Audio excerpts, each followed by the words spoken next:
So I arrived on the scene last night just after 9 p.m. I actually live locally, and so I was able to get here very, very quickly. When I got here, it was obvious that this was clearly a major incident. There was around 20 to 30 police cars, around 10 ambulances and multiple fire engines as well. It was very, very reassuring to see that there had been such a robust police response. I actually met with the Chief Constable, Simon Megix, shortly after midnight last night. He was able to inform me of what occurred. The first officers on the scene were actually local response officers, so the regular police officers that you might find in a town centre or on a Saturday night. They were actually swiftly followed by armed officers who were on a roving patrol, and so were able to respond within just a few minutes of the 999 call being placed. And it was those officers who managed to neutralise the threat of the attacker on the station platform. The officers had actually recently trained for an Operation Plato incident, which is a marauding terror attack, and so incredibly reassuring that not only are officers trained for that, but they're trained very, very recently to deal with such an incident. So that might be part of the reason why there was such a swift response and the incident was able to be neutralised so quickly. Can you tell us what you know so far about the people who have been injured in the incident? I don't know too much about the individuals. I certainly don't know names, but there were 10 people stabbed on the train, 9 of whom were in life-threatening condition, and they've been taken, I believe, to Adam Brooks Hospital, which is actually slightly further away. Hinchinbrook Hospital is just over there. Adam Brooks, I believe, has the ability to deal with the type of injuries that they have, and that's why they would have been taken there.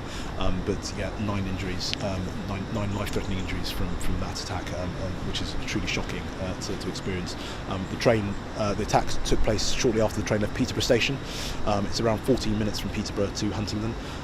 One of the key aspects of this story is that the signallers were able to switch the train from being on the fast line, which would have taken it straight to Stevenage, another 10 to 15 minits away, and were able to put it onto the slower line so it could actually stop at Huntingdon station. As far as I know, 2 people have been arrested. Do you know anything more about the 2 people? All I know is that 2 people have been arrested at the scene.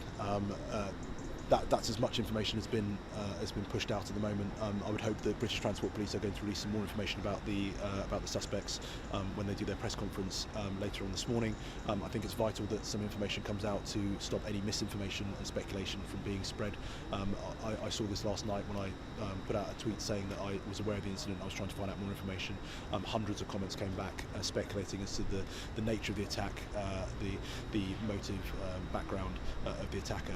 I think it's vital that we cooler heads prevail and that we stay within the confines of what we know rather than speculation, as we've all seen what can happen when speculation gets out of control. So I would urge caution from those people who are speculating as to the nature of the attack.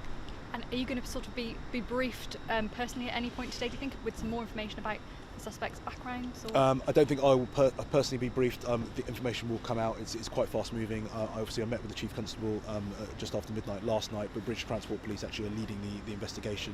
So I've not spoken to anybody from British Transport Police yet, but Cambridgeshire Constabulary, obviously, which is my main point of contact, supporting the investigation on the ground, as well as Counter Terrorism Policing as well.